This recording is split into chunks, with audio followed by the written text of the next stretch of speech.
বেলাল রাসূল সাল্লাল্লাহু আলাইহি ওয়াসাল্লাম ইন্তেকালের পরে পাগলের মতো হয়ে গেলেন।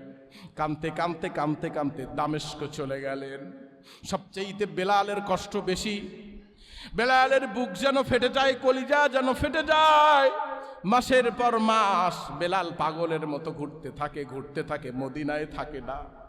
বেলাল একদিন ঘুমিয়ে আছেন, রাসূল সাল্লাল্লাহু আলাইহি ওয়াসাল্লাম স্বপ্নে দেখা দিলেন, বেলাল, ও বেলাল, এ কেমন জুলুম, ও বেলাল, এ কেমন জুলুম করতেছো আমার সাথে, কেন আমার জিয়ারতে আসো না? বেলাল পাগলের মতো ঘুম থেকে উঠে 2 রাকাত নামাজ পড়লেন, পড়ে রাসূলের রওজার দিকে চলে আসলেন। প্রায় 1 মাসের পর, সংক্ষেপ করে দিচ্ছি, এসে রাসূল সাল্লাল্লাহু আলাইহি ওয়াসাল্লামের রওজার পাশে কদম মোবারক, যেখানে রাসূল সাল্লাল্লাহু আলাইহি ওয়াসাল্লামের কদম মোবারকের পাশে বসে বেলাল কান্না করে, হুজুর, হুজুর আসতে বলছিলেন, আপনার পাগল চলে আসছে। এমন করে আউমাউ করে কাঁদতেছে। ফজরের সময় নতুন মুয়াজ্জিন এসে দেখে বেলাল, ও বেলাল, কোথায় ছিল এতদিন? বেলাল, আজান দাও। বেলাল আজান দেয় না, রাসূলের কদম মুবারকের পাশে বসে কান্না করে। কেমন আশিকে রাসূল দেখেন, বেলালকে সবাই বলতেছে আজান দাও, আজান দেয় না। সালমান ফারসি রাদিয়াল্লাহু তাআলা একজন বৃদ্ধ সাহাবী বলে, না না, বেলাল কারো কথা শুনবে না, হাসান হোসেনকে ডাক দিয়ে নিয়ে এসো, নবীর আওলাদের কথা বেলাল ফেলতে পারবে না। হাসান আর হুসাইনকে ডাক দিয়ে নিয়ে আসা হলো। হাসান আর হুসাইনের চেহারা হুজুরের চেহারার মতো দেখা যাইতো। বেলাল পাগলের মতো দৌড়ায় আসলো। আসার পর বেলাল হাসানের কপালের মধ্যে চুমু দিলেন, হুসাইনকে বুকের সাথে একবার জড়িয়ে ধরলেন, একবার ললাটে চুমু দিলেন, একবার কপালে চুমু দিলেন, একবার কণ্ঠে চুমু দিলেন। রাসূলের আবায়ব পেয়ে 2 জনকে বুকের মধ্যে জড়িয়ে ধরলেন। এবার রাসূলের আওলাদ হাসান এবং হাসাইন বলতেছে, বেলাল আজান দাও। বেলাল আজান শুরু করল, আল্লাহু আকবার, আল্লাহু আকবার। সবাই দৌড়ায় আসলো। তারপরে বেলাল যখন বলল, আশহাদু আল্লা ইলাহা ইল্লাল্লাহ, আশহাদু আল্লা ইলাহা ইল্লাল্লাহ, মদিনার জমিনটা থরথর করে কেঁপে উঠল। বাচ্চারাও কাঁদে, মহিলারাও কাঁদে, বৃদ্ধ সাহাবীরাও কান্না করে। নবীর মুয়াজ্জিন ফিরে আসছে, হারে নবী বুঝি ফিরে আসছে রে। এই কথা বলার পরে বেলাল ঠাস করে জমিনের মধ্যে পড়ে গেলেন। সূরা নিসা 174 নম্বর আয়াত, রব্বুল আলামিন বলেন, قد جاءكم برهان من ربكم وأنزلنا إليكم نورا مبينا।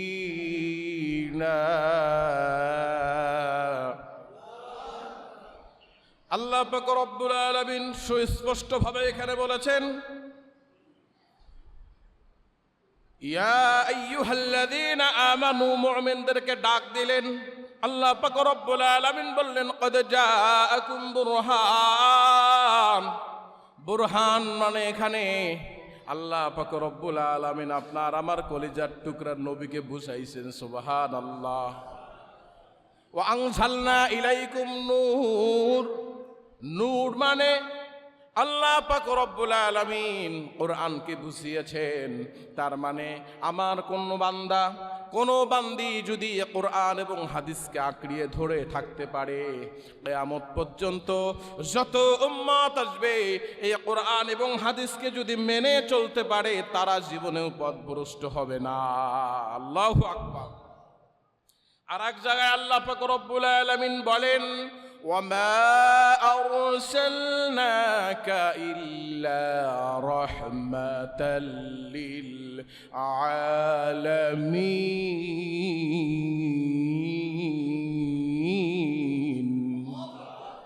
শুধু মানুষের জন্য নয়, তামাম পৃথিবীর সকল মাখলুকাতের জন্য আপনার আমার কলিজার টুকরা নবী জনাব মুহাম্মদুর রাসূলুল্লাহ সাল্লাল্লাহু আলাইহি ওয়াসাল্লামকে আল্লাহ পাক রব্বুল আলামিন রহমতের নবী হিসেবে পাঠিয়েছেন।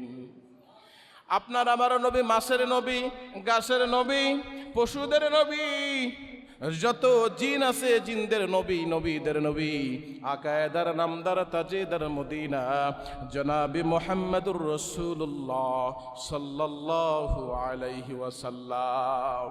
এখন বলেন, এই নবীর উম্মত হতে পেরে আপনারা খুশি না বেজার? অল্প না বেশি?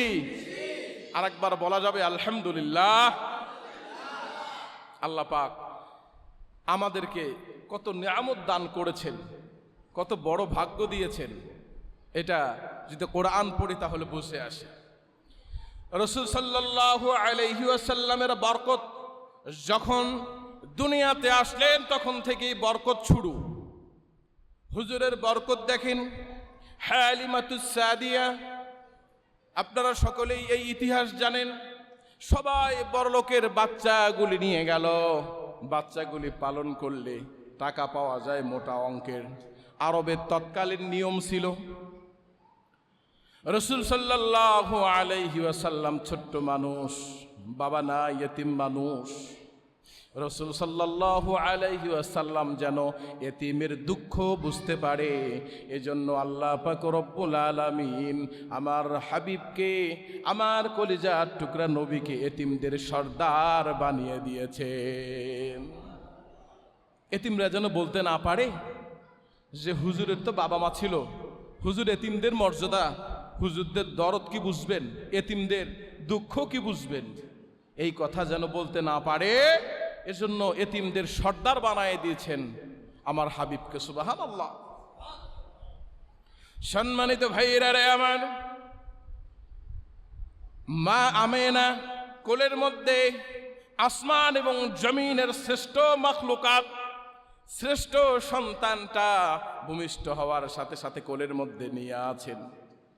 আব্দুল মুত্তালিব ডেকে ডেকে বলতেছে, মানুষেরা শোনো, লোকেরা শোনো, আমার ঘরে একটা বাচ্চা আছে, বাচ্চাটার জন্য বেশি টাকা পয়সা দিতে পারবো না, যদি মনে চায় বাচ্চাটাকে তোমরা নিয়ে যেতে পারো।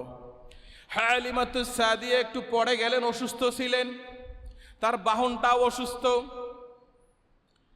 যাওয়ার পরে কোনো বাচ্চা কাচ্চা সেরকম পেলেন না।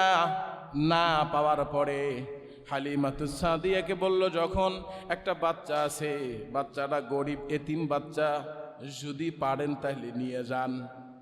হালিমাতুস সাদিয়া বলল, একবারে খালি হাতে যাওয়ার চাইতে চেহারা গতি যদি সুন্দর থাকে, ফেস কাটিং যদি ভালো থাকে, তাহলে একটা বাচ্চা নিয়ে যাব। আসলে হালিমাতুস সাদিয়ার কপাল খুলে দিয়েছেন কে?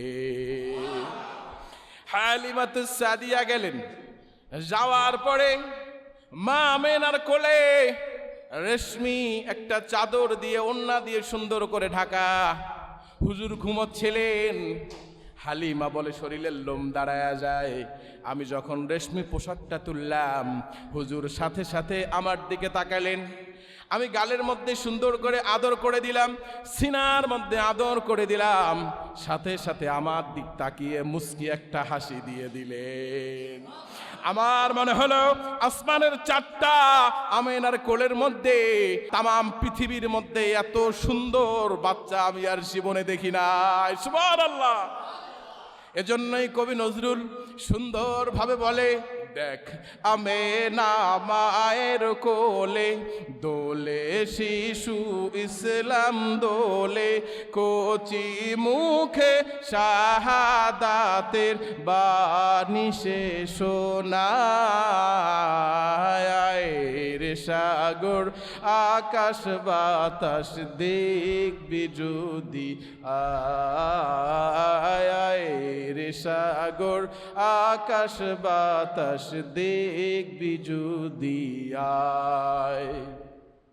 ত্রিভুবনের প্রিয় মোহাম্মদ এলো রে দুনিয়ায়, রে সাগর আকাশ বাতাস দেখবি যদি আয়, রে সাগর আকাশ বাতাস দেখবি যদি আয়।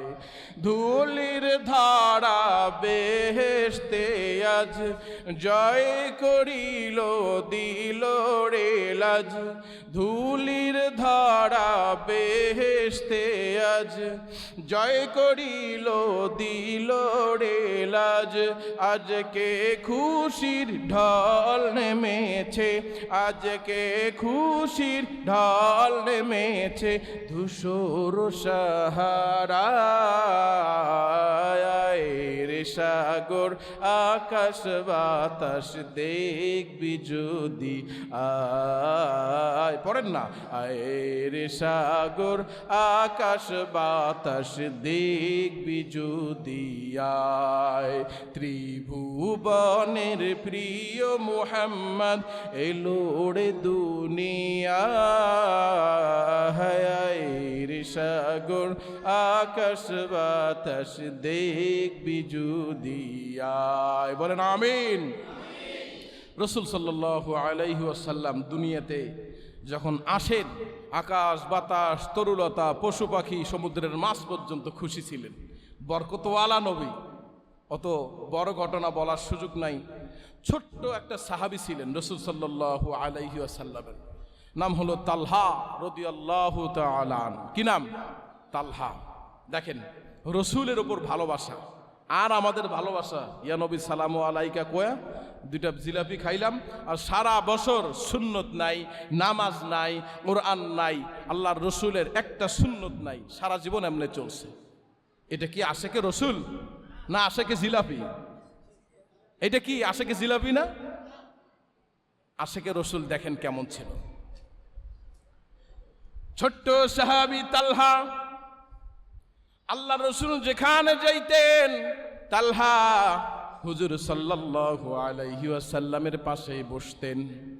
ছোট্ট মানুষ, হুজুর সাল্লাল্লাহু আলাইহি ওয়াসাল্লাম যখন নামাজের পরে তালিম দেয়, ছোট্ট সাহাবী তালহা রসুল সাল্লাল্লাহু আলাইহি ওয়াসাল্লামের শরীরের সাথে লেগে এরকম করে ঠেস দিয়ে বসতেন। রসুল সাল্লাল্লাহু আলাইহি ওয়াসাল্লাম বিষয়টা উপলব্ধি করতে পারলেন। তালহাকে বললেন, তালহা তুমি আমাকে অনেক ভালোবাসো নাকি? এরকম করে সব সময় আমার সাথে চেপকে থাকো? ছোট্ট মানুষ তালহা বলল, আল্লাহি তাল্লাহি লা শাক্কা ফি কালামি ইয়া রাসূলুল্লাহ ইয়া হাবিবাল্লাহ, কোনো সন্দেহ নাই আমি আপনাকে আমার জীবনের চাইতেও বেশি ভালোবাসি। রাসূল সাল্লাল্লাহু আলাইহি ওয়াসাল্লামের এই কথা শুনে তালহা বললেন, আপনি কি বলতে বলবেন, কি করতে বলবেন? ইয়া রাসূলুল্লাহ, আমি আপনার জন্য আমার জীবনটা পর্যন্ত দিতে পারি। সুবহানাল্লাহ। একটা কথা মনে পড়ে গেল, হযরত ওমর আমিরুল মুমিনিন, খলিফাতুল মুসলিমিন, হযরত ওমর রাদিয়াল্লাহু তাআলা আনহু আল্লাহ রসুলের সামনে বসা। আল্লাহ রসুল সাল্লাল্লাহু আলাইহি ওয়াসাল্লাম ওমরকে জিজ্ঞেস করতেছেন, ইয়া উমর, তুমি কি তোমার স্ত্রীর চাইতেও আমাকে বেশি ভালোবাসো? ওমর বললেন, ইয়া রাসূলুল্লাহ ইয়া হাবিবাল্লাহ, কোনো সন্দেহ নাই, লা শাক্কা ফি কালামি, অবশ্যই আমার স্ত্রীর চাইতেও বেশি আপনাকে ভালো আমি বাসি। এবার বললেন, তোমার সন্তানের চাইতেও কি বেশি ভালোবাসো? ওমর বললেন, ইয়া রাসূলুল্লাহ ইয়া হাবিবাল্লাহ, কোনো সন্দেহ নাই, আমার সন্তান স্ত্রীর চাইতেও বেশি আপনাকে ভালোবাসি। এবার রাসূলুল্লাহ সাল্লাল্লাহু আলাইহি ওয়াসাল্লাম ডাইরেক্ট অ্যাটাক করলেন, হার্ট টাচিং ভাবে অ্যাটাক করলেন। বললেন, ইয়া উমর, তুমি কি তোমার জীবনের চাইতেও আমাকে বেশি ভালোবাসো? এবার ওমর বললেন, না না, আমার জীবনের চাইতে বেশি আপনাকে ভালোবাসি না। বুখারীর বর্ণনা। আল্লাহ রাসূল সাল্লাল্লাহু আলাইহি ওয়াসাল্লাম বললেন, ওমর, তুমি যতক্ষণ পর্যন্ত তোমার জীবনের চাইতেও আল্লাহ এবং আল্লাহর রসুলকে বেশি ভালো না বাসবা, ততক্ষণ পর্যন্ত তুমি পূর্ণাঙ্গ ইমানদার মুমিন হতে পারবা না। ওমর তার মত চেঞ্জ করে ফেললেন। ইনস্ট্যান্ট ওমর বলে ফেললেন, ইয়া রাসূলুল্লাহ, ইয়া হাবিবাল্লাহ, আমার তো এটা জানা ছিল না। এই মুহূর্ত থেকে আল্লাহর নামের কসম করে বলি, আমার জীবনের চাইতে আমার রসুলকে আমি বেশি ভালোবাসি। জীবনের চাইতে বেশি ভালোবাসতে হবে রসুল সাল্লাল্লাহু আলাইহি ওয়াসাল্লামকে। পৃথিবীর সব চাইতে বেশি ভালোবাসতে হবে আল্লাহকে, ঠিক কিনা? বাসি তো ইনশাআল্লাহ, আর বাকিগুলো বাসে না। আল্লাহকে সবচাইতে জীবনের চাইতে বেশি ভালোবাসি তো ইনশাআল্লাহ। সম্মানিত ভাইরা রে আমার, আমি কিন্তু ভুলি নাই তালহা, ছোট্ট সাহাবী রাদিয়াল্লাহু তাআলা আনহু, রাসূল সাল্লাল্লাহু আলাইহি ওয়াসাল্লামকে বললেন, ইয়া রাসূলুল্লাহ, ইয়া হাবিবাল্লাহ, আমি আমার জীবনের চাইতেও বেশি আপনাকে ভালোবাসি। আল্লাহ রসুল চিন্তা করলেন, ছোট্ট মানুষ, মনে হয় আবেগে পড়ে বলছে। ছোট্ট মানুষ, বাচ্চারা আবেগে পড়ে অনেক কথা বলে ফেলে না? কথা কয় না? আবেগে পড়ে অনেক কথা কয় না? যেমন আমার একটা ভাতিজি আছে, বাইক নিয়ে আছে, তোরে বলতেছি তোমাকে যদি অনেকগুলি মজা কিনে দেই কি করবা? সব মজা তোমারে দিয়ে দেব। আর তুমি? আমি এইটুকু খাবো, তোমাকে সব দিয়ে দিব। তা আমি আবার ট্রাই করার জন্য 20 টাকার ঝালমুড়ি 10 টাকার একটা চিপস কিনে দিলাম। আমি বলি আমাকে একটু দাও। কয় এটা কোনো কথা? এরকম করে মানুষে বলে, তুমি না বড়, এটা তোমার খাইতে হয় না, তোমার দাঁতে পোকা হবে। আবেগে বইলা ফালাইছে। তো যখন ঝালমুড়ি মুখে দিছে মজা লাগছে না, এখন আর দিতে যাচ্ছে না। বাচ্চাদের এরকম হয় কি না? তো রাসূল সাল্লাল্লাহু আলাইহি ওয়াসাল্লাম বলতেছেন, এত ইমানের জোশ, ছোট্ট মানুষ, এটা পরীক্ষা করে দেখার দরকার। রাসূল সাল্লাল্লাহু আলাইহি ওয়াসাল্লাম তালহাকে বললেন, তালহা, তোমার বাবার মাথা কেটে আনতে পারবা নাকি? মজা করে বললেন। সম্মানিত ভাইরা রে আমার, গভীর মনোযোগ দিয়ে শুনবেন। দেখেন এক ফোঁটা পানি চোখ দিয়ে বের হয় কিনা। তালহা বলল, ইয়া রাসূলুল্লাহ, ইয়া হাবিবাল্লাহ, আপনি যখন বলেছেন সাথে সাথে আমি নিয়ত করেছি আমার বাবার কল্লা কেটে নিয়ে আসব। একটা তরবারি নিয়ে এক দৌড় দিছে রাসূল সাল্লাল্লাহু আলাইহি ওয়াসাল্লাম, খাপ করে হাতে টেনে ধরছে। তালহা, আমি মজা করেছি, তুমি সত্যি সত্যি যে আমাকে এত ভালোবাসো আমি জানতাম না। আমি আল্লাহর কাছে দোয়া করি, আল্লাহ তোমাকে যেন দিনের জন্য কবুল করে নেয়, আল্লাহ যেন তোমাকে আল্লাহর জন্য কবুল করে নেয়। আহারে, রসুলের দোয়া করলেন যখন, আসমানে কবুল হয়ে গেল সাথে সাথে। তখন সুবহানাল্লাহ, সেই দিন রাতেই তালহা, ছোট্ট মানুষ, বড় অসুস্থ হয়ে গেল। আল্লাহর রাসূল সাল্লাল্লাহু আলাইহি ওয়াসাল্লাম ছোট্ট মানুষকে বড় ভালোবাসতেন, বাচ্চাদেরকে বড় ভালোবাসতেন, বাচ্চাদেরকে অনেক আদর করতেন। আমাদের তো কেউ কেউ আছে, বাচ্চাদেরকে মসজিদে দেখলে আরে কুত্তা তারার নাকি, কি হয়েছে, কি হয়েছে, সমস্যা কি আপনার? বাচ্চারা মসজিদে আসবে, একটু দৌড়াদৌড়ি করবে, এটাই তো স্বাভাবিক, ঠিক না?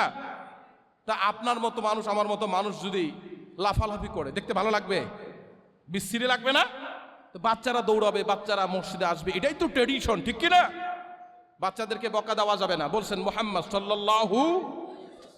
বকা দিবেন বাচ্চাদের, বুঝায় বলবেন। সিজদা দিতেন রাসূল সাল্লাল্লাহু আলাইহি ওয়াসাল্লাম। আসমান জমিনের শ্রেষ্ঠ মাখলুকাত হাসান এবং হোসাইন এসে কাদের উপরে, রাসূল সিজদা বাড়ান, সিজদা বাড়াচ্ছেন, সিজদা বাড়াচ্ছেন। চিন্তা করলেন আল্লাহ না নারাজ হয়ে যায়। জিবরাইলকে বললেন, জিবরাইল, আর করো না দেরি, চলে যাও তাড়াতাড়ি, আমার হাবিবকে জানিয়ে দাও সিজদা আরো বড় করতে, কারণ আমার রাসূল খুশি তো আমি খুশি। সুবহানাল্লাহ। বাচ্চাদেরকে ধমক দেন, খবরদার বাচ্চাদেরকে চোখ রাঙিয়ে কথা বলবেন না, ভুরু কুচকায় কথা বলবেন না। বাচ্চাদেরকে আদর করতেন মুহাম্মদ সাল্লাল্লাহু আলাইহি ওয়াসাল্লাম। বকা দেওয়া যাবে? কষ্ট দিবেন বাচ্চাদের? আদর করবেন, বুঝায়া বলবেন। বুঝায়া যদি কোনো কিছু বলতে পারেন, তার মাথায় এমনভাবে ইনস্টল হয়ে যাবে, এই জিনিসটা সে আর জীবনেও ভুলবে না, ঠিক কিনা? আনাস রাদিয়াল্লাহু তাআলা রাসূল সাল্লাল্লাহু আলাইহি ওয়াসাল্লামের খেদমতে ছিলেন।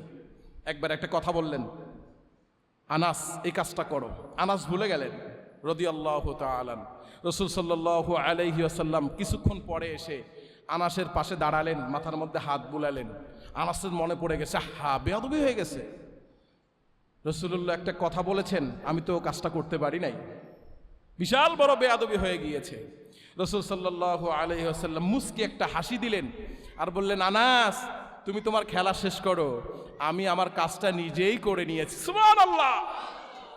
আসমান জমিনের শ্রেষ্ঠ মাখলুকাত, শ্রেষ্ঠ আচরণ তো তার কাছে আদায় করা যায়, শ্রেষ্ঠ আচরণ তো তার ছাড়া আর কার কাছে আশা করা যায়, ঠিক কিনা?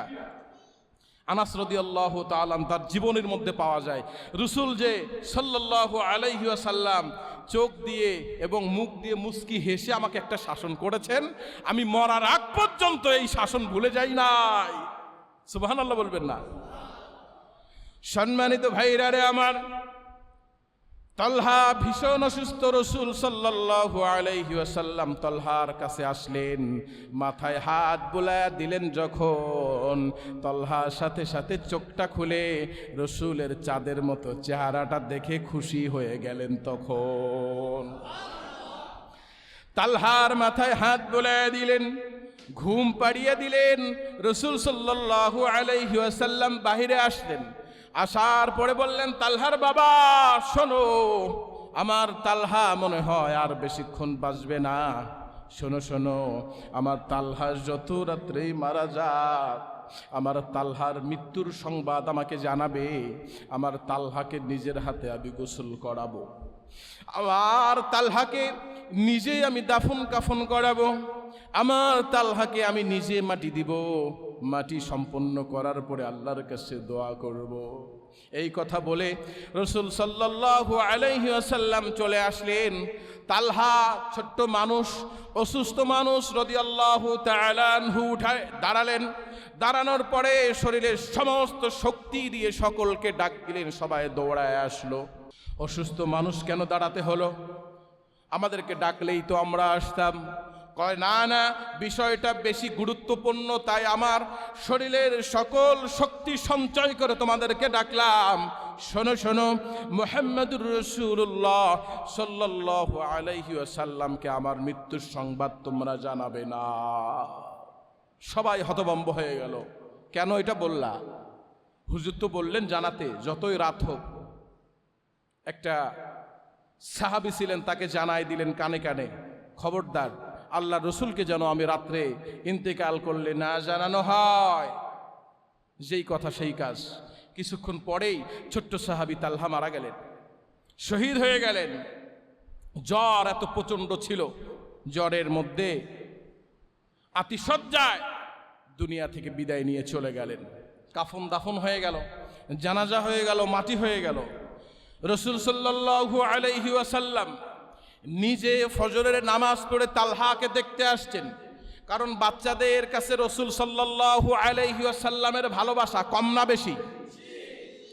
এবার তালহাকে যখন দেখতে আসলেন, সাহাবীরা কান্না করে, তালহার বাবাও কান্না করে, মুরব্বী সাহাবীরাও কান্না করে। রাসূল সাল্লাল্লাহু আলাইহি ওয়াসাল্লাম সাহাবীদের কান্না দেখে কান্না সহ্য করতে পারলেন না, কেঁদে ফেললেন। বললেন, আমার তালহা কোথায়, আমার তালহা কোথায়, আমার তালহা কই? সাহাবীরা বলল, ইয়া রাসূলুল্লাহ, ইয়া হাবিবাল্লাহ, আপনার তালহা আর দুনিয়ার জমিনে নাই। রাসূল চিৎকার করে কান্না করলেন, আহারে আমার তালহা, আমি নিজের হাতে গোসল করাতে চেয়েছিলাম, আমার তালহাকে আমি নিজের হাতে কাফন দাফন করিয়ে মাটি দেওয়ার মনস্থ করেছি, কেন তোমরা আমাকে তালহার মৃত্যুর সংবাদ জানালে না? বৃদ্ধ এক সাহাবী কাঁদতেছেন আর বলতেছেন, ইয়া রাসূলুল্লাহ, ইয়া হাবিবাল্লাহ, ভুল বুঝবেন না, তালহা মানুষটা ছোট্ট, সাহাবী কিন্তু ছোট্ট, কিন্তু তার ইমানের জোর আর স্পিরিট এত আমরা অবাক হয়ে গিয়েছি গো রাসূলুল্লাহ। ইয়া হাবিবাল্লাহ, তালহা আমার কানে কানে বলল, আমি যদি রাত্রিবেলা মারা যাই, আমার বাসার সামনে ইহুদিদের বাসা, নাসারাদের বাসা, আমার রসুল আবার জানাজা পড়াতে আসবে, আর কাফেরের বাচ্চারা, নাস্তিকের বাচ্চারা, মুশরিকের বাচ্চারা আবার রসুলকে পাথর ছুঁড়ে মারবে। আমি তালহা মরে গিয়েও কবরে শান্তি পাবো না। আমার রসুলকে খবরদার খবরদার কেউ আমার মৃত্যুর সংবাদ দেবে না। কারণ হচ্ছে আবার মৃত্যুর সংবাদ শুনলে আমার দয়ার নবী মায়ের নবী থাকতে পারবে না, পাগলের মতো চলে আসবে। আমার রসুলকে কেউ আবার মৃত্যুর সংবাদ জানাবে না।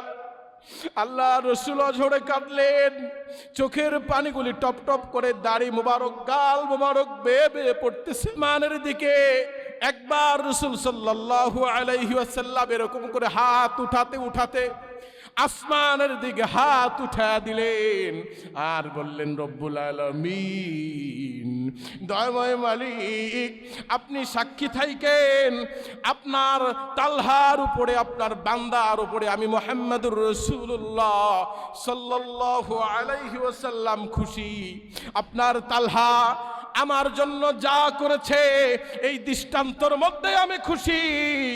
ও রব্বুল আলামিন, দয়াময় মালিক, আপনিও তালহার উপরে খুশি থাকেন।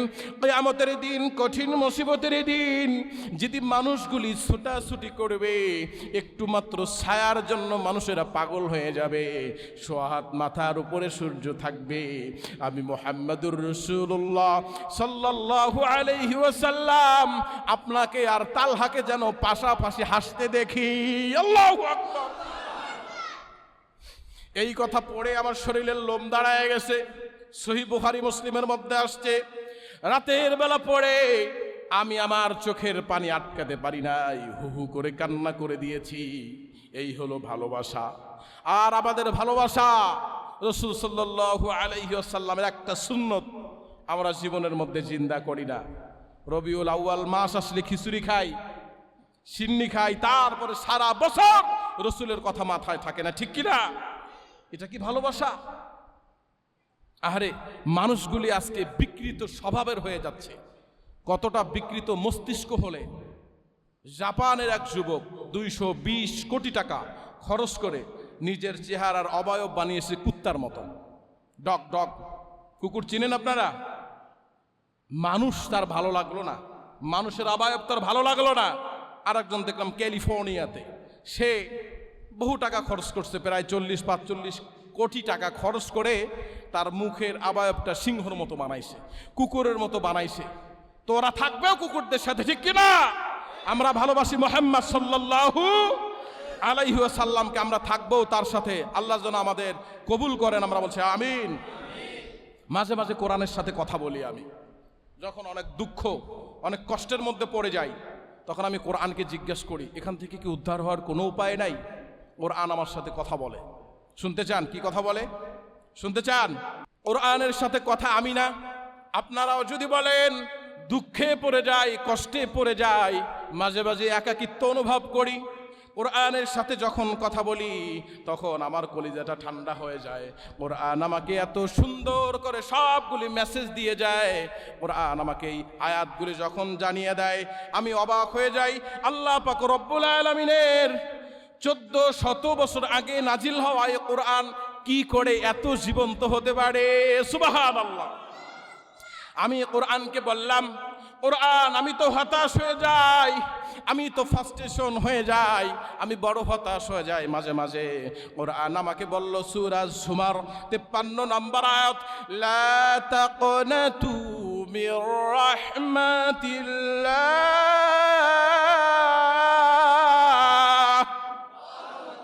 কোরআন আমাকে বলে আল্লাহর রহমত থেকে নিরাশ হয়ো না। কোরআন বলল মুমিন কখনো নিরাশ হতে পারে না। তখন আমি কোরআনকে আবার প্রশ্ন করলাম, বললাম আমার মনটা বড় অশান্ত, মাঝে মাঝে অনেক অশান্তি আমাকে গ্রাস করে ফেলে। কোরআন আমাকে সাথে সাথে উত্তর দিল। সূরা আর-রা'দ 28 নম্বর আয়াত, কোরআন বলে আলা বিযিকিরিল্লাহি তাতমাইন্নুল কুলুব।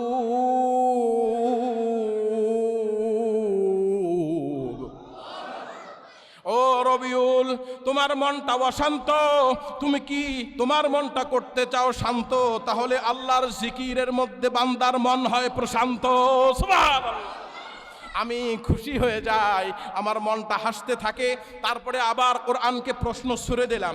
আমি বললাম আমি তো মাঝে মাঝে একা হয়ে যাই, মাঝে মাঝে আমাকে একা লাগে। সূরা তাওবা 40 নম্বর আয়াত, কোরআন আমাকে বলল লা তাহজান ইন্নাল্লাহা মা'না। কোরআন আমাকে বলল কেন একা একা অনুভব করো, তুমি কি জানো না আল্লাহ সব সময় তোমার সাথে আছেন। সুবহানাল্লাহ। তারপরে আমি বললাম আমি অনেক কষ্টে থাকি, মাঝে মাঝে অনেক কষ্ট হয়, আমার অনেক কষ্ট হয়। কোরআন আমাকে সাথে সাথে জানায়া দিল, সূরা আলাম নাশরাহ আয়াত নম্বর 6 আমাকে ডেকে ডেকে কয় ইন্না মা'আল উসরি ইউসরা। কোরআন বলল নিশ্চয়ই কষ্টের পরে রয়েছে স্বস্তি। তুমি এখন কষ্ট করতেছো, কিছুদিন পরেই আল্লাহ তোমাকে স্বস্তি দান করবেন। সুবহানাল্লাহ। তারপর আমি বললাম আমি তো মাঝে মাঝে অনেক ভয় পাই, মাঝে মাঝে আমি একবারে ভীতুচন্দ্র হয়ে সংকুচিত হয়ে যায়। সূরা ফুসসিলাত আয়াত নম্বর 30 আমাকে আল্লাহর কোরআন জানাল দেয় আল্লা তাখাফু ওয়ালা তাহজানু। কোরআন আমাকে জানিয়ে দেয় ভয় পেও না, দুঃখ করো না, আল্লাহ তোমার সাথে আছেন। সুবহানাল্লাহ।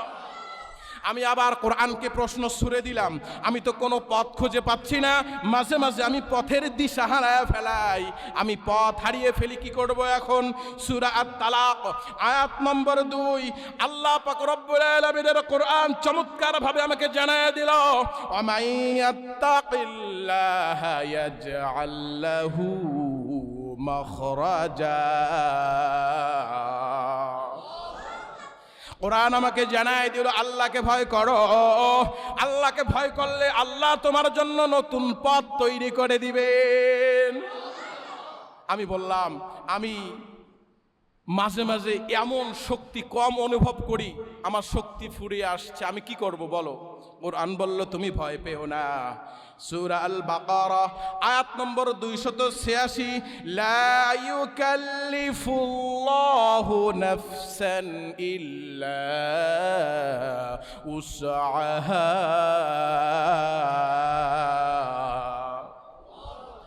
আল্লাহ পাক রব্বুল আলামিনের কোরআন আমাকে জানায় দিল তুমি ভয় পেও না, তোমার শক্তি হারিয়ে গিয়েছে এই কথা বলো না, কারণ আল্লাহ পাক রব্বুল আলামিন কারো সাধ্যের বাইরে কাউকে বোঝা চাপিয়ে দেন না।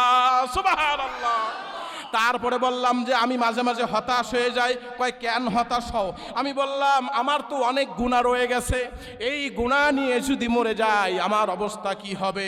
সূরা জুমার 53 নম্বর আয়াত কোরআন আমাকে জানায় দিল ইন্নাল্লাহা ইয়াগফিরুয-যুনুবা জামিআ। কোরআন বলল নিশ্চয়ই আল্লাহ পাক রব্বুল আলামিন সকল গুনাহগুলি ক্ষমা করে দিতে পারে, তুমি কি জানো না? আল্লাহু আকবার। আমার কলিজাটা ঠান্ডা হয়ে যায়, আমি সান্ত্বনা পেয়ে যাই। শেষ একটা প্রশ্ন আমি কোরআনকে করতে চাইলাম, কোরআন শেষ একটা প্রশ্ন তোমাকে করি। কোরআন বলতেছে তোমার যত ইচ্ছা আমাকে প্রশ্ন করতে পারো। আল্লাহু আকবার। আমি বললাম না না, আর প্রশ্ন করার সময় নাই, ফজরের নামাজের সময় হয়ে যাচ্ছে, তোমার সাথে পরে কথা বলবো, এখন তুমি আমাকে বলো তাহলে আমি কি করব? আমার ইমান লাইফ কি, আমার টার্গেট কি হওয়া উচিত, আমার হোপ কি হওয়া উচিত, আমার গোল কি হওয়া উচিত?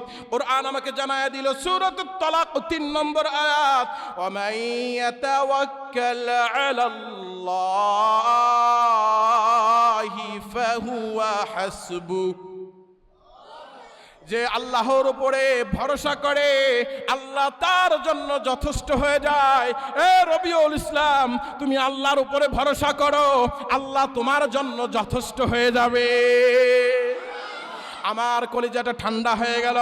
সম্মানিত ভাইরা রে আমার, চূড়ান্ত কথা এই যে যত বড় সমস্যা হোক, যত বড় বিপদ আসুক, ওই বিপদকে বলতে হবে ওই মুহূর্তে আমার যত বিপদ আছে সবচাইতে বড় আমার আল্লাহ। সবচাইতে বড় কে? তাই হতাশ হওয়া যাবে না, আল্লাহর উপরে ভরসা রাখতে হবে, কোরআনের দিকে ফিরে আসতে হবে। কারা কারা বিশ্বাস করেন সকল সমস্যার সমাধান দিতে পারে আল কোরআন? দুহাত উঁচু করে আল্লাহকে দেখান। একটা তাকবীর দান, লিল্লাহি তাকবীর। হাতটা একটা লারা দান, লিল্লাহি তাকবীর। আল্লাহ আপনি দেখে রাখেন, কেউ হাত নামাবেন না, হাত নামাবেন না। আল্লাহ আপনার বান্দাগুলি যারা আপনার কোরআনকে বিশ্বাস করে, যারা হাত উঠিয়েছেন, যারা বলেছেন আমার রব আল্লাহ, কোরআন সকল সমস্যার সমাধান দিতে পারে, আল্লাহ আপনি সকলের জীবনের সমস্যার সমাধানগুলি কোরআন দিয়ে দেন, বলেন আমিন। হাত নামান। আল্লাহ পাক রব্বুল আলামিন আমাদেরকে কোরআনের সাথে থাকার এবং বুঝার, আমল করার তৌফিক দান করুক, আমরা বলছি আমিন। সম্মানিত ভাইয়েরা রে আমার, দেখেন রসুলের প্রতি ভালোবাসা। কষ্ট হচ্ছে আপনাদের? আর একটু বলবো, রসুল সাল্লাল্লাহু আলাইহি ওয়াসাল্লামের উপরে একটা কুইজ আপনাদের জন্য। খালি তো ওয়াজ শুনলেন, দেখি কতটুক ঘটের মধ্যে আছে, একটু দেখি। বলেন তো, কোন গুহা থেকে রাসূল সাল্লাল্লাহু আলাইহি ওয়াসাল্লামের উপরে কোরআন নাজিল হয়েছে? হেরা গুহায়। আলহামদুলিল্লাহ বলেন।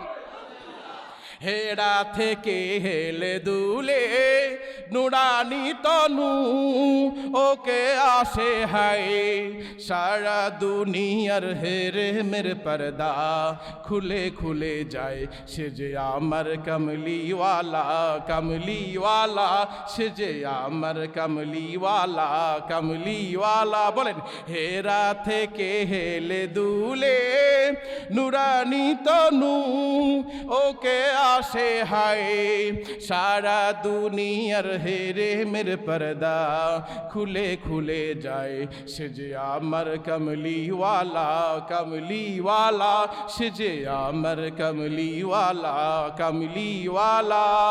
তার ভাবে বিভোল রাঙা পায়ের তলে, পর্বত জঙ্গম টলমল টলে, খুরমা খেজুর বাদাম জাফরানি ফুল, খুরমা খেজুর বাদাম জাফরানি ফুল ঝরে ঝরে যায়, সে যে আমার কমলিওয়ালা, কমলিওয়ালা, সে যে আমার কমলিওয়ালা, কমলিওয়ালা।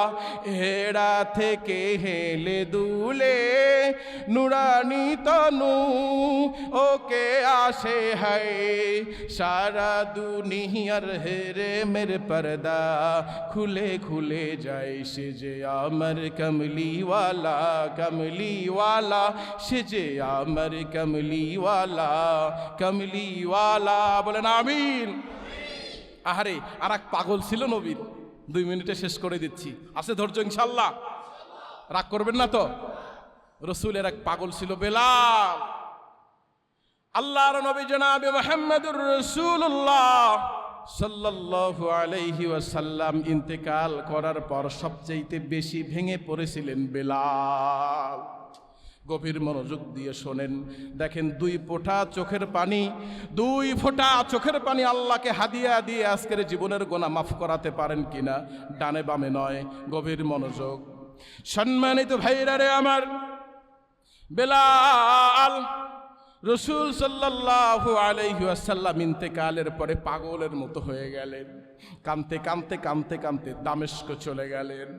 সবচেয়ে বেলালের কষ্ট বেশি, বেলালের বুক যেন ফেটে যায়, কলিজা যেন ফেটে যায়।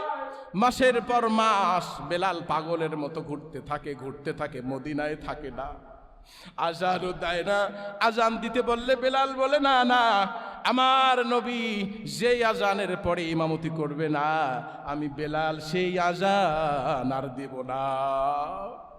বেলাল একদিন ঘুমিয়ে আছেন, রসুল সাল্লাল্লাহু আলাইহি ওয়াসাল্লাম স্বপ্নে দেখা দিলেন, বেলাল, ও বেলাল, এ কেমন জুলুম, ও বেলাল, এ কেমন জুলুম করতেছো আমার সাথে, কেন আমার জিয়ারতে আসো না?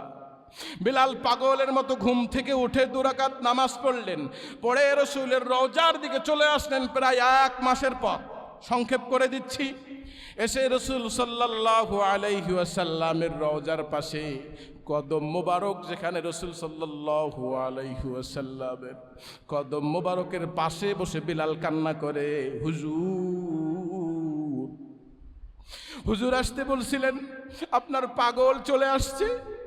এমন করে আউমাউ করে কাঁদতেছে। ফজরের সময় নতুন মুয়াজ্জিন এসে দেখে বেলাল। ও বেলাল, কোথায় ছিলে এতদিন? বেলাল, আজান দাও। ও বেলাল, আজান দাও। বেলাল আজান দেয় না। বড় বড় সাহাবীরা আসলেন, মুরব্বীরা সাহাবীরা আসলেন। বেলালের কান্না দেখে সবাই অস্থির হয়ে গেল। বেলালকে বলল, বেলাল আজান দাও। বেলাল বলল, আজান দিতে পারি, কিন্তু আমি আজান দিলে কি আমার নবী ফিরে আসবে? বেলাল আজান দেয় না, রসুলের কদম মুবারকের পাশে বসে কান্না করে। কেমন আশেকে রসুল দেখেন।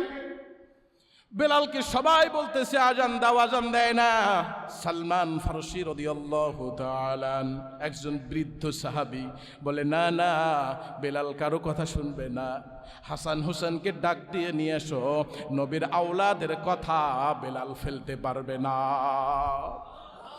হাসান আর হুসাইনকে ডাক দিয়ে নিয়ে আসা হলো।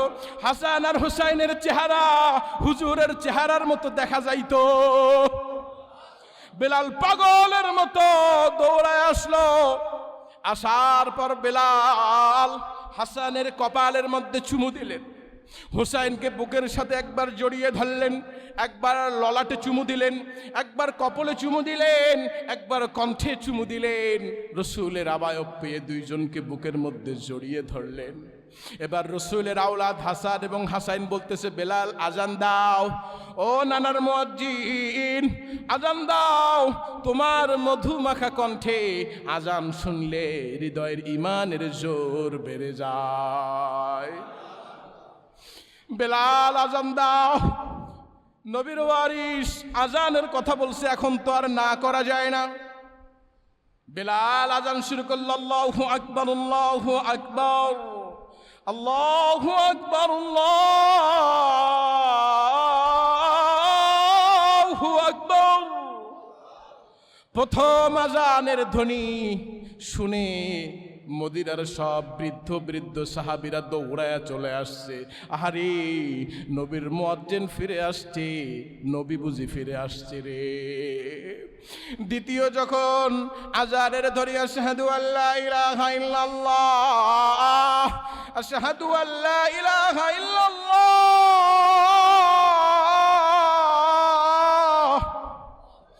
এই দ্বিতীয় ধ্বনি যখন দিল, মহিলারা বাচ্চারা সব দৌড়ায় আসছে। আহারে, নবীর মুয়াজ্জিন আজান দেয়, নবী বুঝি ফিরে আসছে রে। সবাই দৌড়ায় আসলো। তারপরে বেলাল যখন বলল, আশহাদু আল্লা ইলাহা ইল্লাল্লাহ, আশহাদু আল্লা ইলাহা ইল্লাল্লাহ, মদিনার জমিনটা থরথর করে কেঁপে উঠল। বাচ্চারাও কাঁদে, মহিলারাও কাঁদে, বৃদ্ধ সাহাবীরাও কান্না করে। নবীর মুয়াজ্জিন ফিরে আসছে, আহারে নবী বুঝি ফিরে আসছে রে। এই কথা বলার পরে বেলাল ঠাস করে জমিনের মধ্যে পড়ে গেলেন। অনেকক্ষণ পর বেলালের যখন চোখ দুইটা মিটমিট করতেছে, জ্ঞান ফিরে আসলো। বেলাল রাসূল সাল্লাল্লাহু আলাইহি ওয়াসাল্লামের রওজার পাশে কদম মোবারক যেখানে, ওখানে হাত দিয়ে অঝর নয়নে কাঁদলেন আর বললেন, ইয়া রাসূলুল্লাহ, ইয়া হাবিবাল্লাহ, আমি আর জীবনেও আজান দিব না। আমি বেলাল আজান দিলে যে আজানে আমার নবী আসবে না, যে আজানে আমার কলিজার টুকরা নবী আসবে না, সেই আজান আমি আর জীবনেও দিব না। এই কথা বলে কাঁদতে কাঁদতে বেলাল চলে গেল। কিতাবের মধ্যে আসছেন, তারিখ ইবনে জারিরের মধ্যে বর্ণনা, কিছুদিন পরেই কলিজা ফেটে কলিজা হাজারে বেলাল মারা গেছে। দুনিয়ার জমিন থেকে বেলাল বিদায় হয়ে গেছে। এই হলো নবীর আশেক, এই হলো নবীর আসল আশেক, ঠিক কিনা? আমরা নবীর আশেক না আশেকে খুরমা, আশেকে জিলাপি। সারা বছর নবীর কোনো খবর নাই, খোঁজ নাই। শুধুমাত্র রবিউল আউয়াল মাস আসলে বড় বড় ডেক উঠায়া খিচুড়ি পাক কইরা, বিরিয়ানি পাক কইরা, জিলাপি খায়া, ইয়া নবী সালামু আলাইকুম বইলা রসুলের আশেক হয়ে আমরা বড় দাবি করি না, আপনি জিলাপি খান কোনো সমস্যা নাই, ইয়া রবি সালামু আলাইকা বলেন কোনো সমস্যা নাই, কিন্তু সারা বছর নয় কেন, ঠিক কিনা? আল্লাহ আমাদের সকলকেই নবীকে কলিজার মধ্যে জায়গা নিয়ে আমাদের জীবন যৌবন আমাদের যা কিছু আছে সম্পদ সব যেন আল্লাহ কবুল করে নেয়। জোরে বলেন আল্লাহুম্মা আমিন। হাযা মা ইনদি ওয়াল ইলমু ইনদাল্লাহ আলাইহি তাওয়াক্কালতু ওয়া ইলাইহি উনীব।